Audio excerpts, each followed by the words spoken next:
TV Digital, muito mais emoção.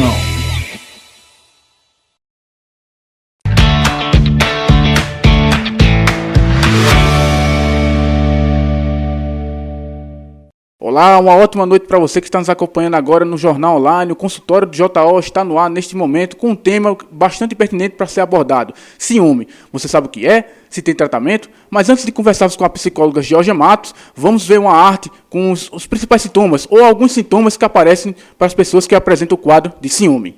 Os principais sintomas para as pessoas que apresentam o quadro de ciúme são os seguintes: pensamentos de traição e abandono, busca constante por provas ou fatos que comprovem uma traição, medo excessivo de perder a pessoa, causando até mal-estar físico, violação da privacidade, controle excessivo do dia a dia do outro, interferência nas relações pessoais e profissionais do outro, insônia, agitação, ansiedade e até depressão, sentimento de solidão e tristeza profunda quando não está junto ao outro. Muito bem, depois de vermos a arte com alguns sintomas que apresentam para quem tem o quadro de ciúme, vamos conversar agora com Georgia Matos. Ela é psicóloga, estamos aqui no consultório dela e a gente vai conversar porque é um tema, Georgia, que é muito pertinente, né? Muitas pessoas apresentam esse quadro e eu queria que você começasse falando sobre esse tema ciúme. Olá, boa noite a todos, boa noite, Ricardo. Sim, o ciúme é um tema bastante frequente, aparece bastante na clínica e as pessoas não sabem, mas o ciúme é um sentimento normal. O ciúme é tão normal quanto a alegria, quanto a tristeza. Todo mundo sente raiva, não é isso? E todo mundo também sente ciúme. Quando é que o ciúme começa a ficar assim um pouco mais, vamos dizer, desajustado? É quando a gente tem que prestar atenção o quê? Na frequência desse ciúme, na intensidade e se ele está prejudicando a vida da pessoa. Então, nós temos o ciúme, ele é um ciúme normal, os irmãos têm ciúme, a gente vê ciúme também no trabalho e principalmente em relacionamentos, né? Mas quando é que ele começa a ser chamado de ciúme patológico? É quando começam as cobranças exageradas, quando começam as verificações, começam stalkear, né? E o que é stalkear? É você ficar... Pega o celular do seu cônjuge, do seu companheiro, do seu namorado, com ou sem, né, o consentimento dele, mas aí você vai olhar quem foi que curtiu, quem foi que ele curtiu nas redes sociais. Então, quando você está verificando, quando você está cobrando muito, indo atrás, buscando informações, por exemplo, ele diz que vai para o futebol, aí você fica desconfiada se ele vai para o futebol mesmo, você chega a ligar para alguém para saber se ele foi mesmo. Meio que inspecionar a vida, né? Meio que uma forma, não vou falar assim a palavra espionar, mas inspecionar a vida do outro lado. Inspecionar e espionar também. É assim, espionar se ele está lá, se está trabalhando, se não está com ninguém por perto. Então, aí a gente tem 3 tipos de ciúme quando ele se torna patológico. É o ciúme obsessivo, o ciúme paranoide e o ciúme delirante. Aí vamos bem dizer o que é isso. O ciúme obsessivo é aquele que você tem a obsessão e tem a compulsão. Ele é parecido com aquele transtorno TOC, transtorno obsessivo compulsivo. Então, ele tem a obsessão. O que é isso? É aquele pensamento de que está sendo traído, né? Um pensamento recorrente, o pensamento que surge do nada, é inesperado, é incômodo. E ele tem flashes de memória também, alguma lembrança antiga que a pessoa tem. Do nada ela pensa, eita, em 1945, exagerando um pouquinho, meu cônjuge estava... Ele foi jantar com aquela moça. E aí, sendo que aquela moça nem existe mais. Então, a gente tem também o ciúme, que ele é delirante. Nesse caso, a pessoa alucina, a pessoa escuta, né, vozes, a pessoa tem uma imagem vívida de que está vendo a pessoa traindo, vendo o cônjuge olhando, ela tem certeza absoluta de que está vendo o cônjuge olhando para outra moça, coisas desse tipo. E nada, nem ninguém consegue provar o contrário, porque no caso do ciúme delirante, a desconfiança, ela é tida como verdadeira. Ela tem absoluta certeza. Já no caso do ciúme paranoide, a pessoa fica com aquela paranoia de que se ele está na rua e tem umas pessoas que estão olhando para ele fica, estão falando de mim. Estão falando de mim, eles estão sabendo de alguma coisa que eu não sei. Então, a gente tem esses 3 tipos de ciúme, né? O delirante, o paranoide e o obsessivo. E que o que ocorre mais é o obsessivo, né, quando a gente está falando em ciúme patológico.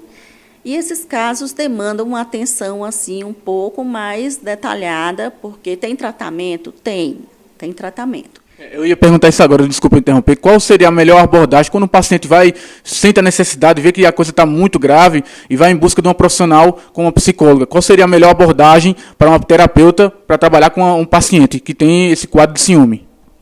Bom, no caso do transtorno obsessivo compulsivo, a gente vai trabalhar com o ciumento parecido com o tratamento que a gente faz por toque, né? Então, quando a gente orienta o paciente claro, tem técnicas para isso, né? Mas aqui só dando uma geral mesmo, para ficar bem claro.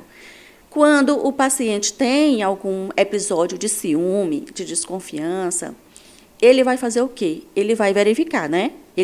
Geralmente ele vai no parceiro e começa as cobranças, insinuações, humilhações, inclusive. Então, a gente pede que o paciente não faça isso. Não faça. Por quê? Porque no momento em que ele cobra do parceiro, o parceiro responde, a ansiedade baixa, não é isso? Só que quando a ansiedade baixa, o que acontece? Isso retroalimenta o ciúme dele, porque ele sente aquele alívio, ele fica mais tranquilo, e quando ocorrer um outro episódio, ou outra imagem na cabeça dela, eu estou falando dela, mas pode ser qualquer um, ela vai fazer a mesma coisa, vai cobrar de novo, vai insinuar, vai verificar, vai atrás. E no caso do delirante, vai precisar aqui de uma ajuda com o médico psiquiatra, porque no caso de quem alucina, quem delira, vai precisar entrar aí a medicação. No caso do ciúme paranoide, também a gente vai precisar de um acompanhamento com um psiquiatra e com as técnicas, né, do terapeuta, do psicólogo cognitivo comportamental de preferência, que é o padrão ouro para o ciúme patológico, né, para o toque também. E aí, nesse caso, eu falei agora de um tratamento comportamental, mas também existe o tratamento cognitivo, né? Cognição são os pensamentos. Vamos falar agora dos sintomas, né? Toda patologia, toda doença que tem a patologia tem seus sintomas, os principais sintomas. Eu queria que você falasse sobre os sintomas que podem aparecer nas pessoas que acabam tendo esse quadro de ciúme. Certo. Os sintomas, a pessoa se sente angustiada, né? Se sente ansiosa quando ela está na presença do seu parceiro, ou até quando não está na presença, ela simplesmente imagina, né? Ela se sente ansiosa e sente com aquela vontade de buscar evidências para o pensamento dela, ou então para alguma imagem que venha à mente dela. Então, ela sente aquela vontade de ir atrás, vontade de pesquisar, vontade de buscar evidências, dados que confirmem aquele pensamento dela. Meditação pode ajudar nesse tipo de tratamento? O próprio paciente buscar uma meditação? Pode sim, a meditação ajuda bastante, mindfulness também ajuda bastante, porque no caso do ansioso, da pessoa ansiosa, ela tem muita ansiedade, né? Muita ansiedade. E no caso da pessoa que está sofrendo com o ciúme do outro, também. Ele também fica nervoso, às vezes fica estressado, fica alterado. Então, a meditação, ou também o mindfulness, que é atenção plena no momento presente, pode auxiliar nesse momento. Muito bem, estamos chegando aqui na reta final do quadro Consultório do Jornal Online. Doutora Georgia Matos, muito obrigado por ter participado e, mais uma vez, fazer a propaganda aí do seu consultório, de como as pessoas podem encontrar o trabalho da Georgia Matos.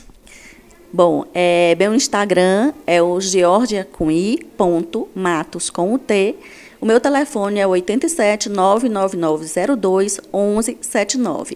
E eu aproveito aqui, Ricardo, para mostrar o meu livro, certo? Eu tenho um livro de minha autoria, né? Ciúme Patológico, Passando dos Limites. E, para quem quiser adquiri-lo, Pode ser através do meu Instagram. Lá tem todo o caminho, passo a passo, para você adquirir o livro. A gente volta na próxima oportunidade com outro tema a ser abordado. Forte abraço a todos e até a próxima.